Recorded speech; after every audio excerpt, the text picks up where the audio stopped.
Bienvenidos, bienvenidas y bienvenidos a Dialogantes, un espacio en el cual convocamos seres maravillosos, seres maestros, seres expertos, y el día de hoy contamos con dos de ellos que han aportado a todo el mundo de la sociología, de la educación, del medio ambiente. Tenemos a la maestra Irene, socióloga, y a su hijo embajador de paz, Cito. Bienvenida, maestra. Bueno, muchísimas gracias a la Universidad Pedagógica, a ustedes, a los estudiantes, a ti, por esta invitación, por el apelativo de maestra, que a veces esos son rangos superiores, y por invitar a mi hijo Cito. Gracias a ti también. Irene, tuvimos la fortuna de conocerte hace un par de meses en la Cátedra Ambiental, ¿no? Con todo tu proyecto de Casa Cito. Pero quisiéramos también acá en este espacio que nos contaras cómo fue ese andar, cómo llegaste a consolidar esta idea tan potente en la cual pues se mezcla la sociología, la educación, también como en otras aristas, ¿no? Un poco más amplias. Bueno, Cito cumple este año 45 años y de nuevo agradezco porque esto es casi una celebración, ¿cierto? Cito nace de una fusión entre la sociología, la historia, la ecología y el arte. En Cito, en este modelo, que es un modelo de educación en valores y humanos y en ecología, están esas variables allí. Desde la sociología de la educación y creer en el muñeco, ¿cierto? Porque los protagonistas del proyecto Cito son 109 personajes, creen en el muñeco como el émulo que captura las emociones, ¿cierto? Que allí están las emociones cautivas. Y hacerlo de estas fibras naturales, realmente se da todo ese empalme y ese tejido de construcción social, que es una de las banderas fundamentales de Cito. Pero pues quisiera presentar a Cito. Claro que sí. Bueno, este es mi jefe. Y Cito en su cuentico dice: mi nombre es Cito, quiere decir pajarito, pero yo no soy un pajarito. Así me bautizaron mis abuelos, los indígenas Cuivas Guamonae, que habitan al suroriente de Colombia. Mi piel es color chocolate, como si fuera la mezcla de todas las razas del mundo. Mi papá Pachoncito, en los largos paseos por el parque, me regaló un palito donde se posan las mariposas y los pajaritos. Mi cuerpo está hecho de palmas, de cortezas, que me regalaron mis abuelos chocuanos, ese lindo departamento al norte de Colombia. Y al finalizar su historia, Cito dice que es amigo del amor, de la ternura, del desenfado, del respeto, del trabajo y la libertad. Y entonces en este cuento de Cito están las premisas fundamentales de Cito. Es acercar a las generaciones, es un no al racismo, es un retejer, es un creer, ¿cierto?, en los valores humanos. Donde hay valores, pues no hay antivalores, pero desde luego que entendiendo los valores podemos entender por qué las sociedades modernas se han desdoblado en esos antivalores. Allí podemos ver, apreciar ese desvínculo, ¿cierto?, de la unidad social esta que se llama familia, y ver toda la problemática social. Entonces, Cito a través de teatro, de talleres, del modelo de educación en casa, que ya cumple 21 años, hace toda una labor de construir, de tejer sociedad, desde el modelo de educación en casa, que es el lugar de Cito en Suezca, que es la casa de Cito desde hace 10 años, se teje con colegios de educación alternativa, se va tejiendo la construcción de los nuevos niños y niñas para la nueva sociedad, que saben construir, que saben de construcción, que saben de siembra, que saben de huerto, que saben de caminar y de estar en una montaña. Entonces todo esto se une en ese proyecto y en Suezca, en un territorio ancestral, se teje esa magia de lo ancestral unido a ese nombre de Sito que es Cuiba Guamonae y que está ahora unido con lo muisca. Irene, te percibo como una eterna caminante y aprendiz, ¿no? Y siento que también dentro de tus apuestas hay unas intersecciones que nos apelan hoy en día como sociedad, ¿no? Abrazarnos desde la ternura, desde el respeto, pensarnos desde las infancias, quienes son quienes cultivan el camino venidero, ¿no? El futuro que ahora es tan incierto. En todo ese trayecto que tú haces, que tú caminas, me has contado que en algún momento te topaste con la obra de Falsborda. Quisiera saber cómo fue ese primer acercamiento tuyo, cuál fue esa obra que encontraste y cómo desde ahí empezaste a tejer, a hacer todo ese tejido comunitario. Bueno, pues sí, es decir, pues yo a esta figura sí digo, bueno, pues un maestro. Y desde luego que estando en la Facultad de Sociología de la Santo Tomás, aunque fuera un poco mucho más cerrada su postura, Falsborda fue invitado a varias conferencias en la Santoto. Y claro, cuando venía Falsborda, pues yo era la primera ya sentada. De esa ida primera a la Santo Tomás, quedó que yo empecé a irme a la Nacional. No salía, estudiaba en la Santoto, pero me la pasaba en la Nacional, para oír otro tipo de cátedras de Falsborda. Desde luego que la orientación de la Santo Tomás nos llevó a acercarnos a su obra, ¿cierto? Como uno de los fundadores de la sociología en Colombia y de entender pues lo revolucionario que él fue, junto al equipo con el padre Camilo Torres y con Germán Guzmán Campos y con esa obra maestra de la violencia en Colombia. Entonces entender qué es la violencia en Colombia es entender, bueno, un poco por qué la sociedad colombiana es así, pero no solo, pues obviamente la sociedad colombiana, sino entender por qué América Latina es así, entender por qué somos así referidos desde un primer mundo, ¿no? Y por qué hoy somos ese mundo global, esa plataforma de vida de la que somos. Entender en los sociólogos por qué somos tan hipercríticos, ¿no? Porque yo soy Virgo y crítica más crítica. Entonces me enganchó. Y desde luego que cuando lee uno la violencia en Colombia, bueno, puede apreciar y saber por qué suceden hoy tantas cosas. Pero cuando aparece en otras de sus obras, Monpós y Loba, me engancha sobremanera porque él hace entender a través de ese libro su metodología y la investigación-acción participativa. Cuando uno aprende esa metodología, entiende realmente a Falsborda, qué era lo que él quería hacer.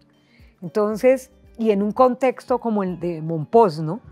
Un contexto colonial, porque es allí donde, hoy estando aquí en Chocontá, en estas casas coloniales, uno puede entender como el peso, ¿no? El peso de estas sociedades sobre un territorio.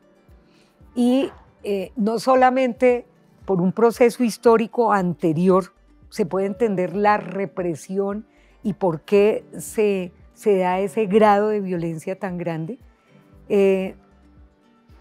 Y además se entiende por qué el actor social, el del territorio, el que hace la historia, el que la sufre, el que tiene que hablar,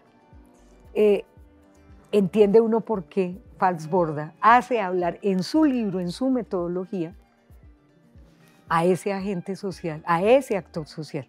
Entonces, a mí eso me cautivó, porque finalmente entendí. Y entonces en el primer libro de Sito, de la Sociedad Natural de Sito, pues yo copié la metodología de Falsborda, haciendo este libro, obvio que esto es pues un ejemplo de tratar de entenderlo a él. En este libro hay dos canales de lectura. Un canal de lectura es el poema y el cuento del personaje muñeco, y otro canal de lectura es la teoría sociológica, ecológica, que puedo explicar que puede explicar al muñeco personaje. Pero obvio que la crítica sobre este libro no se dejó caer cuando dicen, pero es que tú, ¿por qué pones una jirafa para hacer entender la masa social, o una oveja para entender la masa social? Y resulta pues que, hablando de ambiente, pues el ambiente somos todos, y entender por qué los animales son así, pues es una cosa importantísima. Hoy en día para mí los animales son unos guardaespaldas de luz impresionantes. Pero bueno, el tema es que este libro tiene esa intención de comprender un mundo de un imaginario mágico que a veces puede reposar en la cabeza de un niño que ha sido víctima del conflicto, o una niña, ¿cierto? Hacer entender qué es lo que pasa en ese imaginario del niño y la niña. Pero cuando me refiero al niño y la niña, no solo me refiero al de primera infancia, al de esos primeros años, no.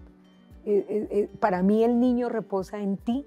Entonces, este libro hace un ejercicio de sanar a veces ese interior del lector. Y nada, entonces aquí, y entendí por qué Falsborda pues se fue sobre todo a un espacio tan conflictivo hoy como es Córdoba, la Córdoba del platino, del oro, del cobre, del carbón. Y detrás de eso, ¿qué hay? Una explotación máxima del territorio y del recurso humano. Es una maximización de la explotación. Seguramente entonces Falsborda en este momento le encuentro más sentido de ver por qué él escogió ese territorio. Miren tan vigente que es hoy. Hoy en día. Es muy vigente. Ese es un poco, bueno, el acercamiento. Es un acercamiento bastante interesante, y creo que también haces algunas intersecciones como un poco él también las plantea, ¿no? Porque es una historia doble, ¿no? Es entender también esos fenómenos sociológicos, pues como en los ámbitos un poco más investigativos, pero también desde la cotidianidad, ¿no? Como la cotidianidad, la observación, lo que veo. Él de ahí también habla de algunas dinámicas como el machismo, por ejemplo, ¿no? Algo que normalmente en esos estudios, cuando se sitúan más en comprender el fenómeno de la tierra o de la explotación, no hay esa lectura también amplia de lo que pasa también detrás de esas prácticas, ¿no? Y veo también, Irene, que Falsborda reflexiona mucho también sobre esa importancia de, claro, trabajar con la comunidad, construir conocimiento con la comunidad, pero también de esa importancia de devolver ese conocimiento a la gente y a las comunidades como tal. Y bajo este principio quería preguntarte a ti si lo has aplicado en Casa Cito y en tu trabajo también desde esa perspectiva de la educación ambiental. Bueno, claro que sí, porque fíjate que dentro de estas premisas, esto de un nuevo ordenamiento territorial para Colombia, que lo debatió él profundamente, es un poco lo que yo entendía siempre de él, es si esta sociedad estuviera trazada de otra manera por familias culturales, ¿no? Esto sería distinto. Y entonces, cuando en el territorio no se genera la pertenencia, ¿cierto? Pues no hay pertenencia, pero cuando no se pertenece, porque culturalmente yo me creo colombiano, pero si estoy en el límite, tanto el colombiano como el venezolano somos lo mismo, el somos, ¿no? El somos, rescatar el somos. En una de las charlas que él dio, me acuerdo que era una de sus imperativos. O sea, si no rescatamos el somos, y el somos es ese ser, ¿no? El somos es ese ser en una sociedad, digamos, de valores, ¿no? Pero que es más pertinente, ¿cierto?, cuando se interactúa en conjunto. y entonces no cabe pues el tema tanto de la explotación, etcétera, muchas premisas. Entonces, desde luego que sí, que esto de la educación ambiental en Cito es una premisa fundamental, que se relaciona, pues es decir, ¿con quiénes somos? Otra vez, con el somos. ¿Qué somos? O sea, yo no he entendido por qué hay tanto desvínculo, lo entiendo por procesos históricos de formación de las sociedades, etcétera. Pero ¿cómo puede entender uno que aquí, por ejemplo, en un jardín no hayan siempre árboles frutales? ¿Sí me entiendes? Por todas las calles de las sociedades, por ejemplo. ¿Y por qué la gente no puede ir comiendo mangos, peras? ¿Y por qué no somos dueños de la tierra? Y cuando no se genera esa pertenencia ni sabemos lo que producimos y nos explotan por lo producido, pues se empiezan a ver los abismos sociales.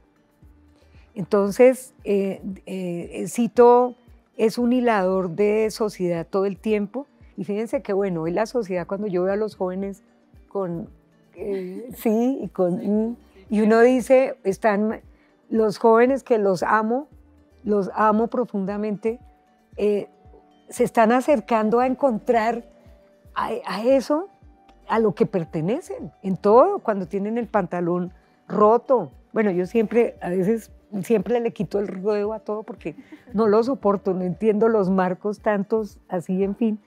Pero cuando tienen un pantalón roto, puedo entender, es que tienen una sociedad rota y se quieren meter por ese roto para entender su esencia. Y es su esencia de cultura, de pertenencia a un territorio. Entonces, en el ejercicio de Cito, que son 22 países, 28 regiones, es increíble cómo este muñequito, que tiene una carta de la Cancillería de Colombia como embajador de paz, lo ha hecho. Entonces, es increíble cómo desde afuera, ¿cierto?, el primer mundo captura este muñeco y empieza ahí toda la historia. O sea, ¿quién es este personaje? ¿Qué es eso? Y es el olfato a la tierra. Qué lindo. Bueno, no sé si he tratado de contestar. Sí, de volver, ¿no? De tejernos, sí, de repensarnos, sí. Y creo que de habitarnos de una manera un poco más consciente, ¿no? Eso. Cuando hablas de un poco las prácticas, no sé, estéticas, cotidianas de nosotras quienes lo habitamos, creo que cada vez somos más conscientes de las raíces, ¿no? Eso, y de querer volver a las raíces. Eso. En medio de una sociedad que es tan caótica, que es tan violenta, que es tan hostil, creo que nos abrazamos a ello. Sí, nos abrazamos en proyectos como el tuyo, que también abren otras miradas, otras perspectivas de habitar el mundo, que nos conectan con la tierra, ¿no? Nos hacen abrir otro paradigma de pensamiento. Quería preguntarte también un poco para cerrar ya el videocast, si hoy Fals Borda estuviera aquí con nosotras, ¿qué le diría Irene y qué le diría Cito? Bueno, yo como Irene le diría gracias, porque usted sin saber, y no sé si sería un insulto para usted, le diría a él, este libro a toda hora lo llevo a usted ahí. Y usted me enseñó una clave maestra de cómo acercarse a la gente. Y en ese entender eso, en entender eso, es que yo creo que si él me tuviera que cobrar una tarifa, pues mensualmente no sé cuánto tendría que pagarle. Y Cito le diría, pues yo soy un hijo. Cito fue concebido desde la dialéctica, ¿no? Entonces en este libro dice, el libro fue concebido desde la dialéctica. No hay otra manera de entender el estudio y el aprender sociológico, el aprender al objeto, si no es de una visión dialéctica. Entonces le diría, yo sí soy un soldadito. Así todo lo han amenazado por el Instagram y por el Facebook, porque dice, usted lo que tiene es un hijo revolucionario, usted le debieran bla, bla, bla, bla, bla. Y efectivamente, pues Cito sí es un soldado verde, que abre el alma, sí, que acerca al adentro. Y ese adentro es el adentro de uno, pero allá a la tierra, entender, es el olfato. Es eso de que tú me dices caminar y yo he hecho mi última cuña. El otro día estuve en el 8M, por supuesto, brinconeando con Cito, y no solo bajamos caminando 2 horas desde Tausaquira hasta Suezca, sino que después nos montamos en el autobús, caminamos por Bogotá, caminamos toda la caminata, llegamos a Suezca y nos caminamos de nuevo hasta llegar que hacia las 2 de la mañana con las chicas. Otra vez con Cito y caminando por la montaña. Y entonces en ese entender el camino, ¿sí? Entiende uno por qué uno se tiene que acercar cada vez más al ser, ¿no? Y a ese profundo olor de la tierra. Porque, no, bueno, ya casi lloro.